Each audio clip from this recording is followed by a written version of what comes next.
আমরা আপনাদের কেসটা খুব ভালো করে দেখলাম এবং আপনাদের কথাও শুনলাম। এটা পরিষ্কার যে আপনারা প্রোটোকল ভেঙেছেন।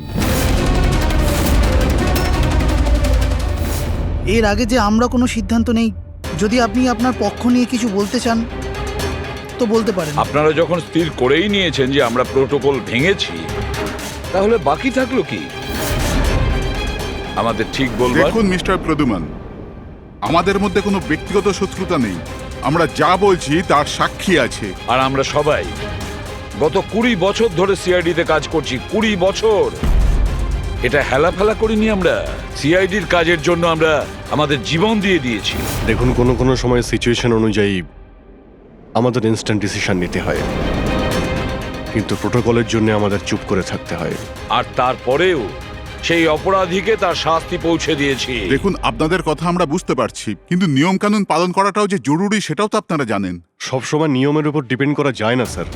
আমাদের কাজটাই এইরকম, সিচুয়েশন অনুযায়ী আমাদের ইনস্ট্যান্ট ডিসিশন নিতে হয়। আর যেখানে দয়ার প্রসঙ্গ বলছেন আপনারা, সেখানে প্রোটোকল ভাঙার দরকার ছিল, প্রয়োজন ছিল। দয়া একজন সাহসী ইন্সপেক্টর স্যার, সিআইডির জন্য সবকিছু করতে পারেন। আমরা কোনোভাবেই ওকে হারাতে চাইছি না। এরপরেও যদি আপনাদের মনে হয় যে আমরা প্রোটোকল ভেঙেছি, তাহলে যে শাস্তি আপনারা দেবেন আমরা অ্যাকসেপ্ট করব।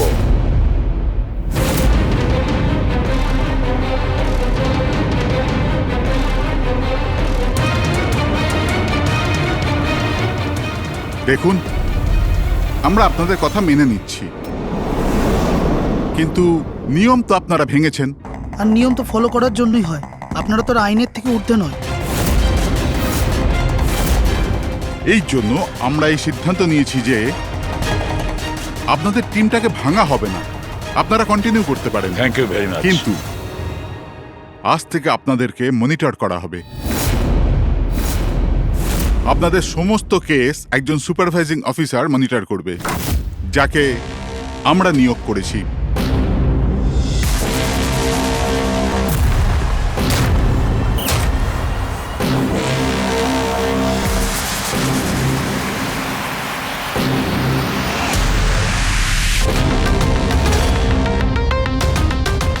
হ্যালো, আমার নাম শীতল। আজ থেকে শীতলই আপনাদের মনিটর করবে। মনিটর করবে মানে? মানে এইটা হলো যে আপনাদের কেসের যাই অ্যাক্টিভিটি হোক সেটা শীতল আমাদের বলবে। আপনাদের কেসগুলোর সমস্ত খবরাখবর রাখবার অধিকার থাকবে শীতলের। আপনাদের টিম আগে থাকবে কি থাকবে না, এটাও আমরা শীতল ম্যাডামের রিপোর্টের পর সিদ্ধান্ত নেব। দেখুন, আজ পর্যন্ত আপনারা যা চেয়েছেন করেছেন, কিন্তু এখন সিচুয়েশন বদলে গেছে। আজ থেকে আপনাদের সমস্ত কেসে শীতলকে ইনভলভ করতে হবে।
দেখুন, আমার কাজের ধরন কিছু আলাদা, আর আর আপনাদেরকে আমার কাজ ফলো করতে হবে। তার মানে আপনি এটা বলতে চাইছেন যে আজ থেকে আপনি আমাদের বস?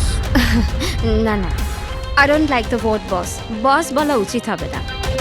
দেখুন, আমি এখানে এসেছি আপনাদের কেসগুলো স্মুথলি হ্যান্ডেল করার জন্য, আর আমি চাইবো যে এখানে আমার ডিসিশনে ফাইনাল হবে।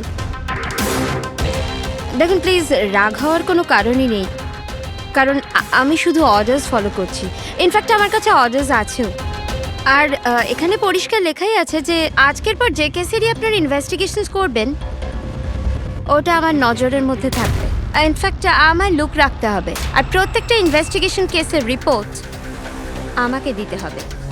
And that also includes forensic investigation. আর এখানে এটাও লেখা আছে যে কোনো সাসপেক্টের সাথে যে কোনো ফিজিক্যাল ভায়োলেন্স করার আগে আমাকে জিজ্ঞেস করতে হবে। আর দেখুন, হ্যালো এসিপি প্রদ্যুমান। আচ্ছা ঠিক আছে, আমরা আসছি। ওকে, দুটো খুন হয়েছে, আমাদের বেরোতে হবে। এত তাড়াতাড়ি বেরোবেন আপনারা? ফাইন্ড আউট করবেন না যে ওই কলটা ফ্রড নাকি সত্যি সত্যি মার্ডার হলো কিনা, এভাবে বেরিয়ে যাবেন? শীতল দেবী, আপনার কথা ভালো লেগেছে, কিন্তু ব্যাপারটা হলো দুটো খুন যেখানে হয়েছে আমাদের তাড়াতাড়ি সেখানে যেতে হবে। হ্যাঁ, আপনাকে সব রিপোর্ট আমরা পাঠিয়ে দেব। আপনাকে তো রিপোর্ট করতে হবে। Let's go.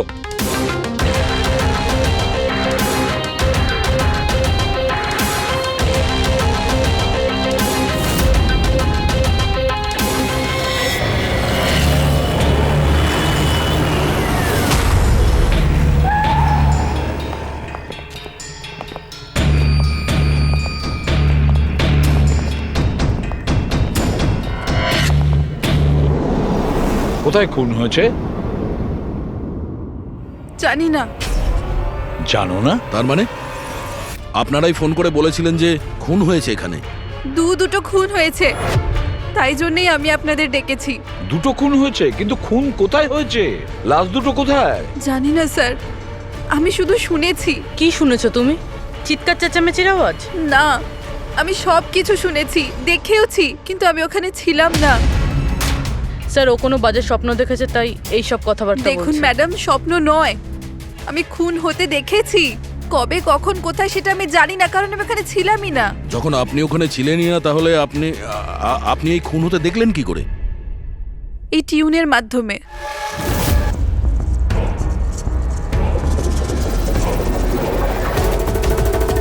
এই বিটটায় অনেক বৃষ্টি হচ্ছে, আশেপাশে গাছ আছে, আর একটা ভাঙা বোটও আছে। এই এই ড্রামটায় কেউ এই লোকটাকে টেনে নিয়ে যাচ্ছে, আর এই বিটটাতে ওই ওই লোকটা ওকে পাথর দিয়ে মাথায় মারছে। আচ্ছা, তুমি ওদেরকে খুন হতে দেখেছো মিউজিকের পার্ট শুনে? এটা হয়নি তো যে এগুলো তোমার শুনে কিছু ভেবেছো, আন্দাজ করেছো? স্যার, আমি গেস করিনি। এই মিউজিক আমি দেখতে পাচ্ছি। কিন্তু মিউজিকে খুন হতে দেখা কিভাবে সম্ভব? ম্যাম, অনন্যার শরীর খারাপ, তাই এরকম কথা বলছে। আপনি কে? স্যার, আমার নাম লতা, আমি এখানকার ম্যাট্রন।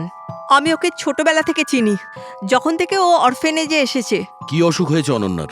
স্যার, ওর সিনেস্থেসিয়া আছে।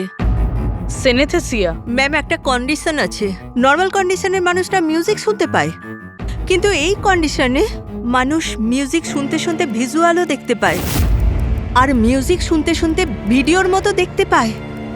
আপনি তার মানে বলতে চাইছেন যে অনন্যা সাউন্ড দেখতে পায়? Yes sir. কি করে? আপনি চোখ বন্ধ করুন আর ইমাজিন করুন ড্রাম বিট শুনতে পাচ্ছেন। নিন, কল্পনা করছি। আপনি কি দেখতে পাচ্ছেন? ড্রাম বিটের আওয়াজ শুনতে পাচ্ছি, কিন্তু আমি কিছু দেখতে পাচ্ছি না। এটা নর্মাল কন্ডিশনে হয়, কিন্তু সিনেস্থেসিয়াতে মানুষ মিউজিকের সাথে নিশ্চয়ই কিছু না কিছু দেখতে পায়। যেমন কিছু মানুষদের দেখতে পায়, রং দেখতে পায়, বা যে কোনো কিছু দেখতে পায়। তার মানে এই মিউজিকের পার্ট শুনে তুমি ওই খুন দুটো হতে দেখেছো? হ্যাঁ। আমার মনে হচ্ছে যে অনন্যা মিউজিক শুনে যেটা দেখছে ওটা আসলে নেই। ও ওটাকে ভিজুয়ালাইজ করছে, যেমন আমরা স্বপ্নে দেখি, কিন্তু স্বপ্নতে যেটা আমরা দেখি সেটা ভিজুয়ালাইজ করি, কিন্তু সেটা সত্যিকারের হয় না। স্যার না, স্যার আমি যেটা দেখছি সেটাই বাস্তব। যেটা আমি দেখছি সেটা খুব ভয়ঙ্কর, যেন আমি টিভিতে কাউকে মার্ডার হয়ে যেতে দেখছি। আর দুটো আলাদা আলাদা মিউজিকে দুটো আলাদা আলাদা খুন হচ্ছে, একটা পাথর দিয়ে হচ্ছে আর একটা ক্রোবার দিয়ে। আচ্ছা, আর একটা খুনের ব্যাপারে তুমি কিছু বলতে পারবে? খুনটা কোথায় হয়েছে, তার আশেপাশে কোথায় কি ছিল, খুনি কে, কি করছিল?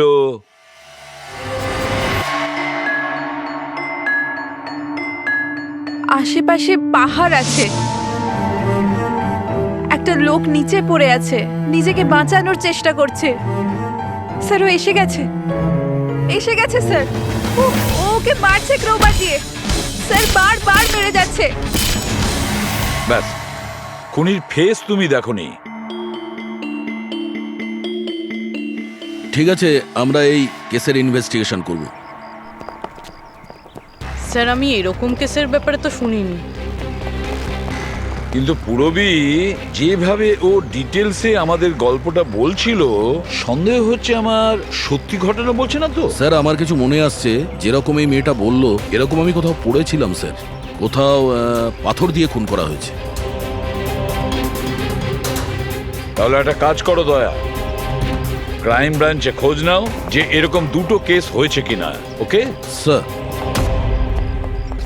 স্যার, যেরকমটা আপনি বলেছিলেন ঠিক এরকমই কেস 2 মাস আগে পুনেতে হয়েছিল। তাকে পাথর দিয়ে হত্যা করা হয়েছিল। আর যা ক্লোবার দিয়ে মার্ডার পানভেলে হয়েছিল এই ধরুন 6 মাস আগে। তো সেগুলোর ফাইল এনেছেন এখানে? Yes. Yes, yes. Sir sir এই কেসগুলো। আর এটা হলো Panvel murder case file. Panvel, ঠিক আছে, থ্যাংক ইউ ভেরি মাচ। আপনারা যেতে পারেন।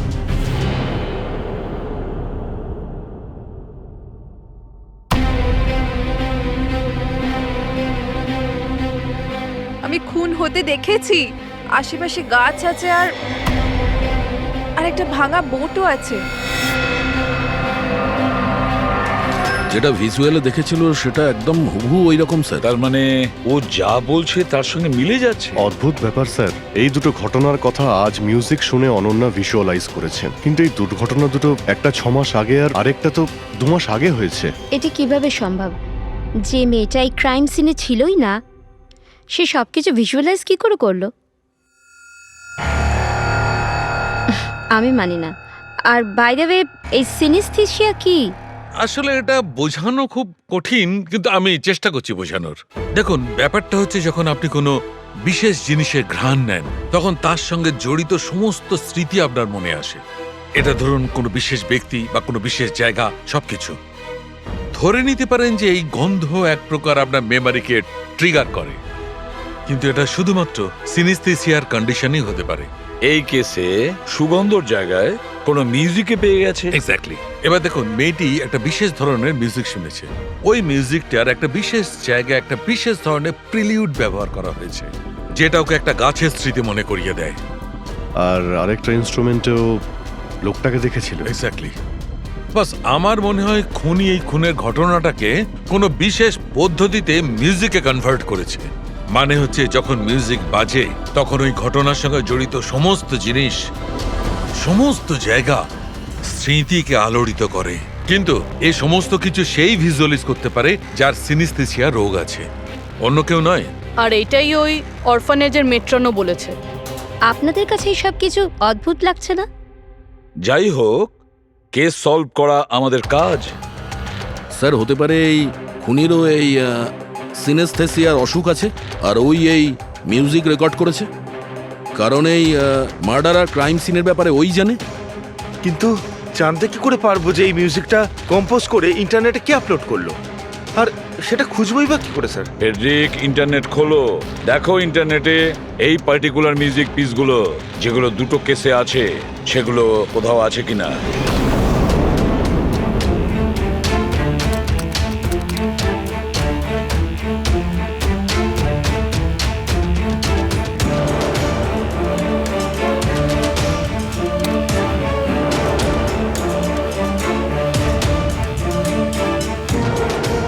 স্যার স্যার পেয়ে গেছি স্যার, দুটো টিউনই একই গানের।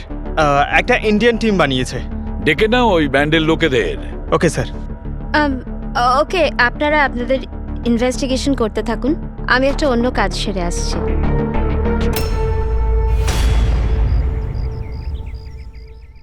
অনন্যা, আমার নাম শীতল। আমার তোমার সাথে কিছু কথা বলার ছিল। আমরা কি কথা বলতে পারি? অনন্যা, দেখো অনন্যা, আই প্রমিস বেশি সময় নেব না, ব্যাস 5 মিনিট।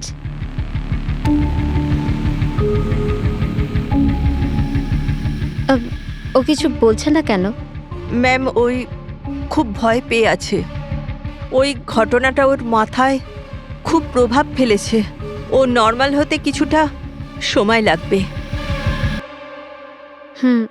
ওকে। আমার অনন্যার ব্যাপারে এখানে লোকের সাথে কিছু কথা বলতে হবে। পসিবল? হ্যাঁ প্লিজ। মিউজিক টিউন থেকে খুন, এটা কিভাবে সম্ভব স্যার? পসিবল আছে। সিনেস্থেসিয়ার একজন পেশেন্ট তোমার এই মিউজিক পিস শুনে একটা খুনের ব্যাপারে ভিজুয়ালাইজ করেছে, বুঝেছো? তোমার ওই মিউজিক পিসে কোনো খুনের রহস্য লুকিয়ে আছে। আর আমাদের মনে হচ্ছে খুনি সেই যে এই টিউন বানিয়েছে। আমরা খুন করিনি। আর আর সত্যিটাই হলো যে এই টিউন আমরা কম্পোজই করিনি। এ টিউন আমরা ফ্রি সাইট থেকে ডাউনলোড করেছিলাম। কোন সাইট থেকে ডাউনলোড করেছিলে দেখাও। দেখুন স্যার, এই দেখুন স্যার। স্যার এই টিউনটা আমাদের পছন্দ হয় তাই ডাউনলোড করে আমরা গানে দিয়ে দিই। কে আপলোড করেছিল এই টিউনটা? স্যার এটা অজ্ঞাত, অ্যানোনিমাস। অজ্ঞাত? আমাদের সেই অজ্ঞাতকে খুঁজতে হবে। ম্যাম ও আমাদের স্টাফ। ও হলো পূজা, ও হলো রমেশ, ও আরতি। এমনিতে ও এনজিওতে কাজ করে, কিন্তু আমাদের এখানে প্রায় আসা যাওয়া করে। আপনাদের কিছু বলার ছিল অ্যাকচুয়ালি অনন্যার ব্যাপারে। আপনারা কি অনন্যার ব্যাপারে কিছু বলতে পারেন আমার? যেমন ও কোথা থেকে এসেছিল, কবে এসেছিল, আর ওভারঅল অরফানেজে অনন্যার ব্যবহার কেমন? অনন্যা খুবই অদ্ভুত মেয়ে, সব সময় যেন ডিস্টার্ব থাকে।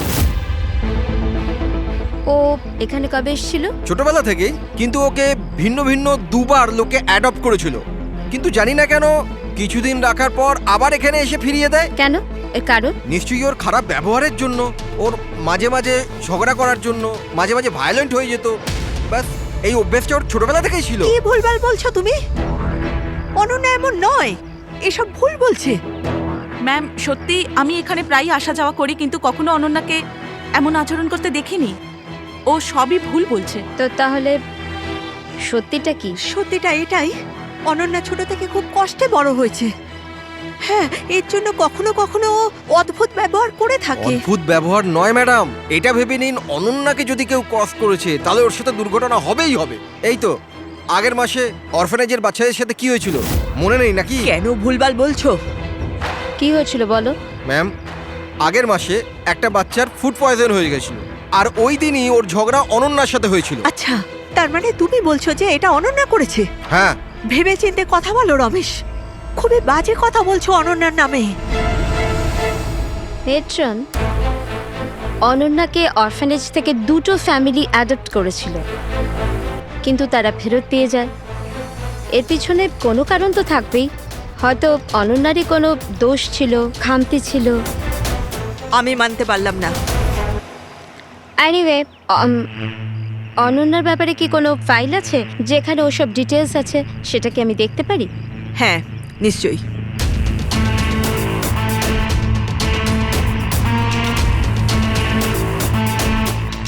এই নিন। Thank you.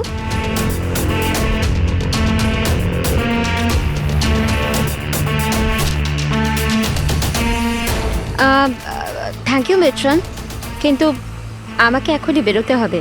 আচ্ছা, আমি এই ফাইলটা কদিন বাদে ফেরত দিলে কি চলবে? হ্যাঁ।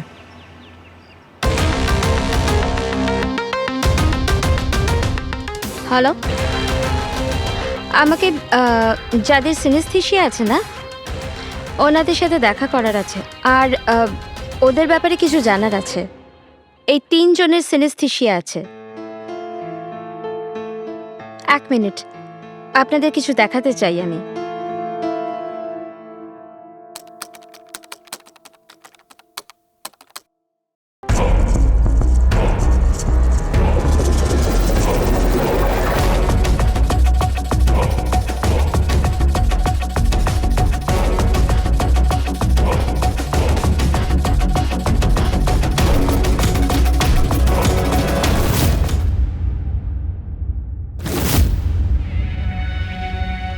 এখন আপনি বলুন, আপনি এই টিউনটা শুনে কি ভিজুয়ালাইজ করলেন?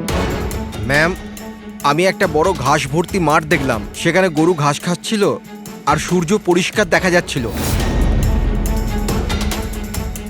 আমি একটা নদী দেখলাম, ওখানে নৌকো ছিল, আর আমি দেখলাম কিছুজন আগুন জ্বালিয়ে বসেছিল। ইন্টারেস্টিং। চলুন আপনাদের মধ্যে আপনি বলুন, আপনি কি দেখলেন? শহর শহর দেখেছি আমি, ওই ভিড়ভাট্টার জায়গা আর উঁচু উঁচু বিল্ডিং আর ওগুলোর উপর বিজ্ঞাপনের লাইট লাগানো। ইন্টারেস্টিং। 3 different interpretations. ভালোই হলো, আপনারা দেখলেনও আর নিজেদের কানে শুনলেনও। 3 জন যাদের সিনেস্থেশিয়া আছে তারা একই টিউন শুনেছিল, কিন্তু 3টে আলাদা ভিজুয়ালস দেখলো।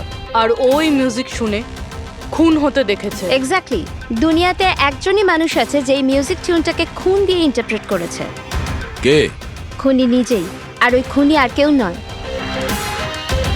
অনন্যা। হোয়াট? এটা আপনি কি বলছেন? ওই মেয়েটা নির্দোষ? দেখুন এসিপি স্যার, কেস প্রমাণ দিয়ে সলভ করা হয়, ভাবনা দিয়ে নয়। আর আমি ভাবনায় বয়ে যাওয়ার ভুল করিনি। আমি অরফানেজে গিয়েছিলাম, আর ওখানে গিয়ে জানতে পারলাম যে অনন্যাকে 2টো ফ্যামিলি অ্যাডাপ্ট করেছিল। কিন্তু ব্যাস কদিন পরেই 2টো ফ্যামিলি অনন্যাকে অরফানেজে দিয়ে গিয়েছিল। আর ওই 2 জন লোক ওখানেই ছিল যাদের মার্ডার হয়েছিল আর যারা অনন্যাকে অ্যাডাপ্ট করেছিল।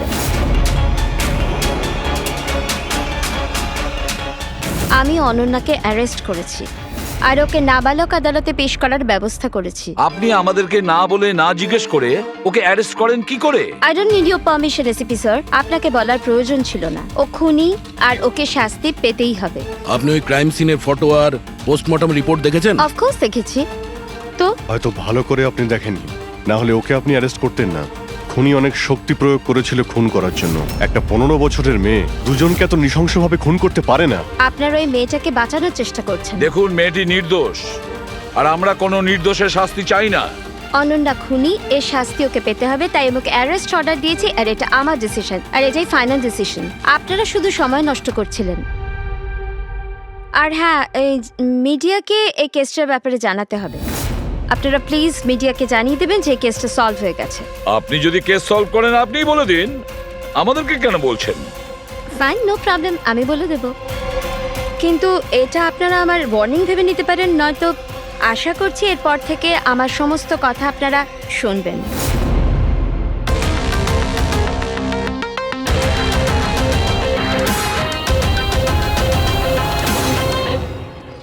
আপনারা এটা জেনে খুবই খুশি হবেন যে এই কেসটা সলভ হয়ে গেছে।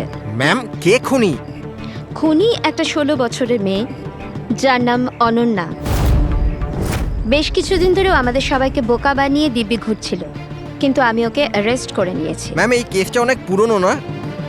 হ্যাঁ, এই কেস বেশ পুরনো ছিল। ইনফ্যাক্ট বেশ কিছুদিন ধরে ওটা ক্রাইম ব্রাঞ্চের খরচের খাতায় পড়েছিল, কিন্তু সিআইডি যখনই টেক ওভার করলো 24 ঘন্টায় কেস সলভ। তো ম্যাম, আপনিও সিআইডির একজন? আগে হ্যাঁ, আমি আজই সিআইডি টিম জয়েন করেছি অ্যাজ দ্য সুপারভাইজার। আর জয়েন করতেই একদিনে কেস সলভ হয়ে গেল।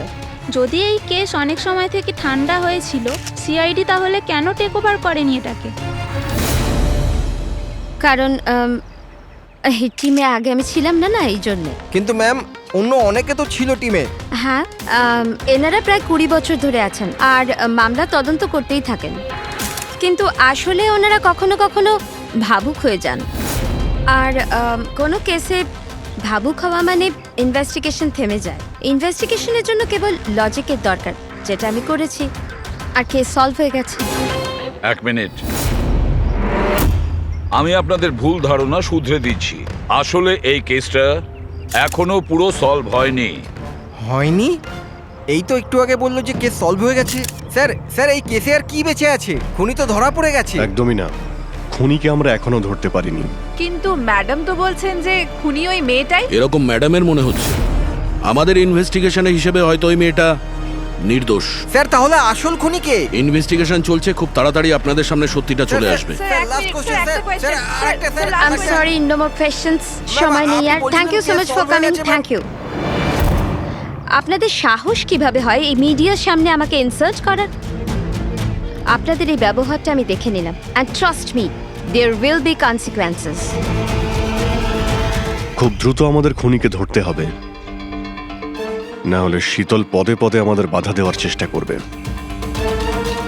অভিজিৎ, প্রথমে এটা খোঁজ নিয়ে দেখতে হবে যে ও যে সময় খুন হয়েছিল তখন ও কোথায় ছিল?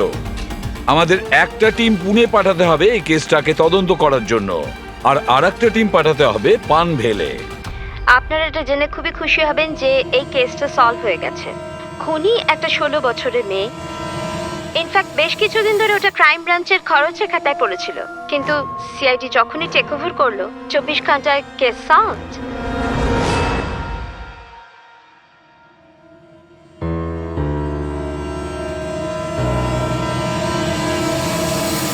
দেখুন 23শে ফেব্রুয়ারি বিকেল 4টে থেকে 7টার সময় অনন্যা কোথায় ছিল?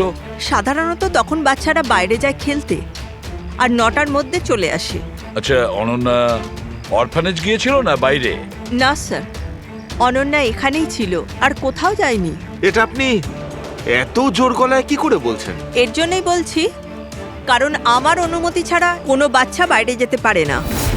কিন্তু কখনো কখনো অনন্যা কয়েক ঘন্টার জন্য অরফানেজ থেকে উধাও হয়ে যেত, এটাও তো বলো ওনাদের। স্যার, ও মিথ্যে বলছে। ও অনন্যাকে হিংসে করে। আমি কেন অনন্যাকে হিংসে করব? তাহলে ওকে বদনাম কেন করছো? আমাদেরকেও বলেছে এখানে কিছু কিছু লোকের পেছনে লাগে। স্যার, আমি শুধু অনন্যার ব্যাপারে আপনাদের খোঁজ খবর দিচ্ছিলাম। তাহলে এটাও বলো না যে আগের বছর অনন্যা তোমার নামে কমপ্লেন করেছিল। এর বিরুদ্ধে কেন? স্যার, ও এখানের বাচ্চাদের মারতো। অনন্যা ওর নামে কমপ্লেন করেছিল, সাসপেন্ডও হয়েছিল। তখন থেকে অনন্যাকে ঘৃণা করে। একটা কথা বলো, অনন্যাকে ওই মিউজিক পিস শুনতে কে বলেছিল? স্যার, ইনি। হ্যাঁ স্যার, অনন্যা মিউজিক পছন্দ করত। অনেকবার ওকে নানা ধরনের গান শুনতে দেখেছি। এর জন্য ওকে আমি মিউজিক শুনতে দিতাম। বুঝতে পারিনি এতে প্রবলেম হয়ে যাবে। আচ্ছা, আপনাদের মধ্যে কি কেউ মিউজিক ইনস্ট্রুমেন্টস বাজাতে জানেন? স্যার, আমি পিয়ানো বাজাতাম। স্যার, আমিও পিয়ানো বাজাই। আচ্ছা, একটা কথা বলুন, যেদিন পুনেতে খুন হয়েছিল সেদিন আপনারা কোথায় ছিলেন? আমরা সব বাচ্চাদের নিয়ে পুনা গিয়েছিলাম। সেদিন আপনারা সবাই পুনাতে ছিলেন? কি ছিল ওখানে? ওখানে একটা ইভেন্ট ছিল, তাই। স্যার, হ্যাঁ, এরা প্রত্যেকে সাধু সাজার নাটক করছে। একটা কাজ করি আমরা, এদের প্রত্যেকের কম্পিউটার চেক করো, দেখো কে এই মিউজিক পিস বানিয়েছে আর আপলোড করেছিল। কারণ যে এই মিউজিক পিস বানিয়ে আপলোড করেছে না, সেই খুনি হতে পারে।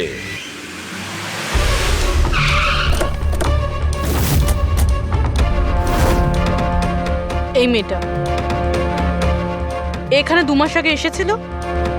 হ্যাঁ ম্যাম, এই 2 মাস আগে একটা এনজিও ইভেন্ট অর্গানাইজ করেছিল, তো ওই ইভেন্টে ও ডান্স করতে এসেছিল। ও খুব ভালো ডান্স করেছিল sir. She is a very talented girl.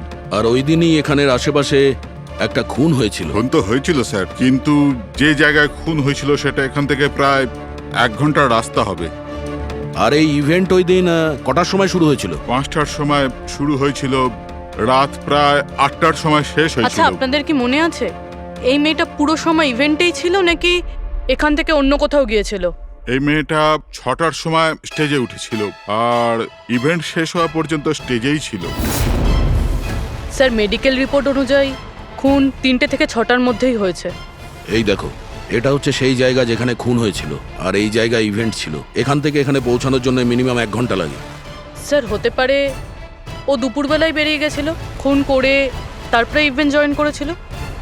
আরে না না ম্যাম, এরকম কিছুই হয়নি। অ্যাকচুয়ালি ইভেন্ট শুরুর আগে আফটারনুনে রিহার্সাল ছিল, আর ওই মেয়েটা ওখানে 4টে পর্যন্ত ছিল, আর এরপর 5টা থেকে সমস্ত স্টুডেন্ট ব্যাক স্টেজে এক জায়গায় হচ্ছিল। 4টের সময় রিহার্সালে ছিল, হ্যাঁ। আর 5টার সময় ব্যাক স্টেজ। Yes. আর একটু আগে আপনি বললেন 6টার সময়ও স্টেজে ছিল।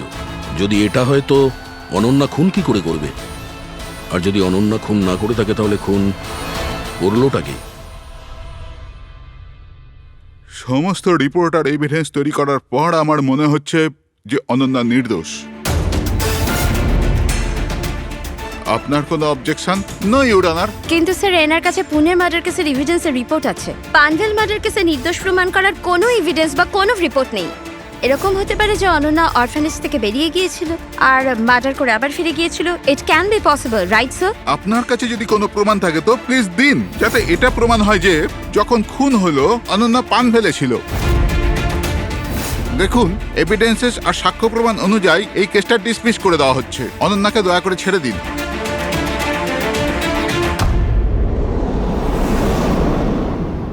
হ্যাঁ সালুকে কি জানতে পারলে? হ্যাঁ বস, বস ধরে নাও এই কেসটা সলভ হয়ে গেছে। শীতল আমাদের ডেমনস্ট্রেট করে দেখিয়েছিল যে সিনিস্থেসিয়ার দুটো আলাদা আলাদা রোগী একই ধরনের মিউজিক শোনার পরে আলাদা আলাদা ইন্টারপ্রিট করে থাকে। হ্যাঁ বস, আমি আমার বন্ধুর থেকে সবকিছু জেনেছি, যে এই ব্যাপারে এক্সপার্ট। ও আমাকে অন্য কথা বলল।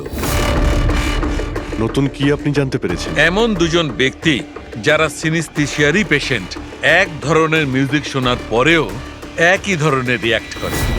এটা কিভাবে হতে পারে স্যার? হতেই পারে পুরবি, যদি দুজন রোগীর মধ্যে রক্তের সম্পর্ক থাকে তাহলে হতে পারে। বস, শীতল যা বলেছিল সেটাও ঠিক ছিল, কিন্তু সম্পূর্ণভাবে ঠিক ছিল না। কিছু রেয়ার কেসে এরকমটা হয়, যেমন আমার বন্ধু বলেছে। হ্যাঁ, কিন্তু দুজন রোগী যদি একই পরিবারের হয় তবে কাকা, জ্যাঠা বা ভাইও হতে পারে। না না, ইমিডিয়েট ফ্যামিলি মেম্বারই হতে হবে, যেরকম মা বাবা, ভাই বোন। তা কেন? সেটা এই কারণে ফ্রেডি, কারণ এটা একটা জেনেটিক অসুখ। বাস মেডিকেল জার্নাল থেকে আমি এরকম কিছু আর্টিকেল বার করছি, এসব তোমাকে দেখাচ্ছি। আরো কেউ আছে যে অনন্যার মতো ওই দুটো মিউজিক পিসের ওপর একই ভিজুয়াল দেখতে পায়, যেটা অনন্যাও দেখে? আমি আপনাদের কি করে ধন্যবাদ জানাবো? আপনারা আমায় জেল যাওয়া থেকে বাঁচালেন। আমরা শুধুমাত্র সেটাই করেছি যেটা আমাদের ডিউটি, অপরাধীদের জেলের ভেতরে আর নিরপরাধীদের মুক্তি। কিন্তু আসামিটা কে? তোমার কোনো আত্মীয়। আমার ফ্যামিলি মেম্বার? হ্যাঁ অনন্যা, কারণ তোমার কাছে যে ধরনের ভিজুয়ালস এসছে সেই ধরনের ভিজুয়ালস তার কাছেই যেতে পারে যার সঙ্গে তোমার রক্তের সম্পর্ক আছে, আর সেই এই ধরনের মিউজিক বানিয়েছে। কিন্তু স্যার, আমার ফ্যামিলি মেম্বার কি করে হতে পারে? আমি তো অনাথ, না? আছে কেউ যাকে তুমি চেনো না? তাহলে জানতেও চাই না। ছোট থেকে আমার স্বপ্ন ছিল যে আমার পরিবারের সবাই আসবে আর আমায় এসে নিয়ে যাবে, আমরা একসাথে আনন্দে থাকবো। আর আপনারা বলছেন ও কোনো খুনি? আমরা তোমাকে শুধু সেটাই বলছি যেটা সত্যি। অনন্যার নামের প্যাকেজ এসেছে, দরজার বাইরে রাখা ছিল।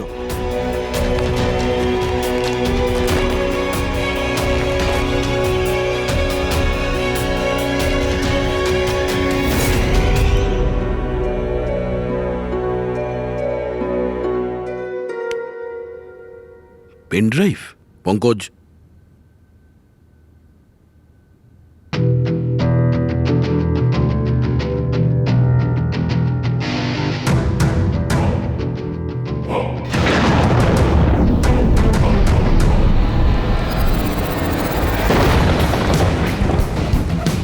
আমি বাড়ি দেখতে পাচ্ছি, খুব বিদ্যুৎ চমকাচ্ছে।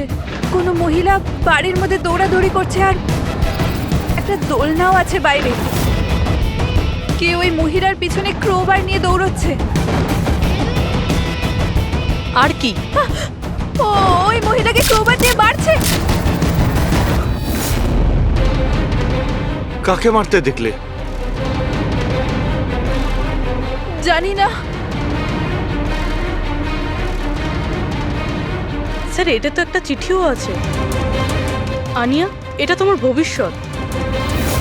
তুমি যা দেখেছো তোমার সাথে তাই হবে, এটাকে কেউ আটকাতে পারবে না। এই মিউজিকের সাথে অনন্যা যেটা দেখেছে, কেউ ওই মহিলাকে মারতে চলেছে। আর একটা বাড়ি আছে, বাড়ির সামনে বিদ্যুৎ চমকাচ্ছে আর আর দোলনা আছে। আর স্যার, খুনি খুন ক্রোবার দিয়ে করে। এতদিন আমরা ভাবতাম খুনি আগে খুন করে তারপরে মিউজিক বানায়, কিন্তু এখানে তো উল্টো। প্রথমে খুনি মার্ডার প্ল্যান করে, তারপরে মিউজিক বানায়, আর তারপরে মিউজিক অনুযায়ী খুন করে। আমি আমি মরতে চাই না, প্লিজ আমায় বাঁচিয়ে নিন। অনন্যা, ঘাবড়িও না, তোমার কিচ্ছু হবে না, আমরা আছি না তোমার সাথে। সবার আগে ওই খুনিকে খুঁজতে হবে, যে কোনো ভাবেই হোক। কিন্তু যদি খুনি ওর পরিবারেরই একজন হয়, তাহলে খুঁজবো কি করে? ওকে খোঁজার আগে আমাদের এটা জানতে হবে যে 16 বছর আগে অনন্যাকে অরফানেজে নিয়ে এসেছিল কে। হয়তো জানতে পারে অনন্যার ফ্যামিলি সম্পর্কে। আপনাদের কিছু মনে আছে কে ছিল যে অনন্যাকে এখানে রেখে গেছে? না, মনে তো নেই। 16 বছর আগে কেউ ওকে বাইরে ছেড়ে চলে গিয়েছিল।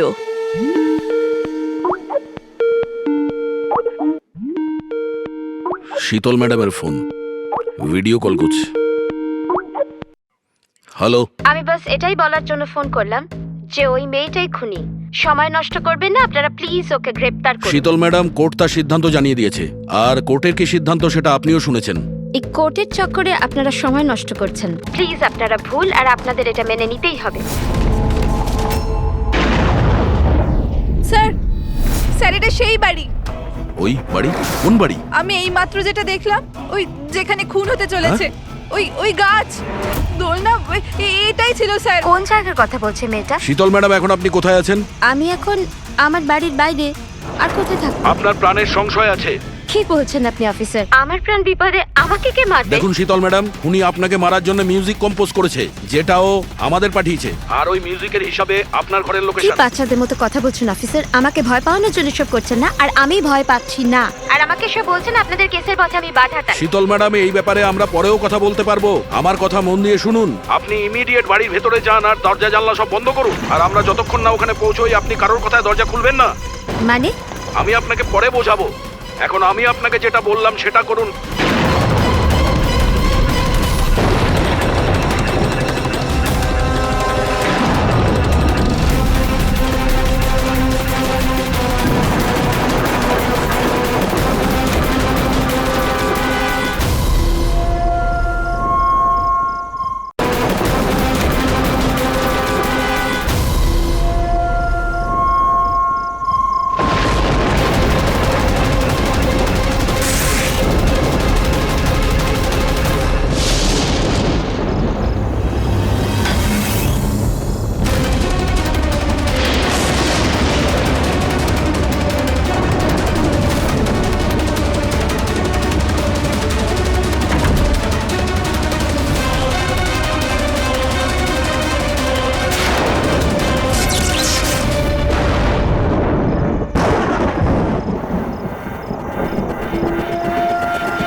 তুমি আমার উপর আক্রমণ করছো কেন? তুমি জানো না এর ফল কি হবে? আমি তোমাকে ছাড়বো না। আমার কাছ থেকে বেঁচে তুমি পালাতে পারবে না। কে তুমি? ওই দাঁড়াও। আমাকে অফিসার।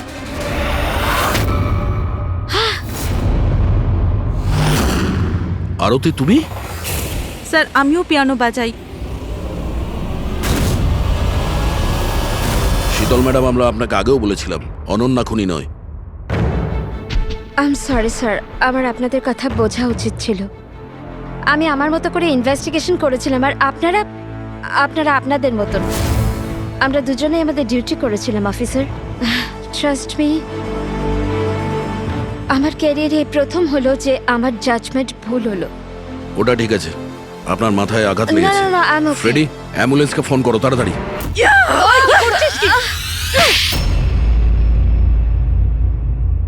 শীতল ম্যাডামের ওপর হামলা করেছো কেন তুমি? আমার মেয়েকে বাঁচানোর জন্য। কোন মেয়েকে বাঁচানোর জন্য? অনন্যাকে। অনন্যা আমার মেয়ে হয়। শীতল তাকে জেলে পাঠাতে চলেছিল, এই জন্য আমি ওকে শিক্ষা দিতে চেয়েছিলাম। আর খুন কেন করেছো?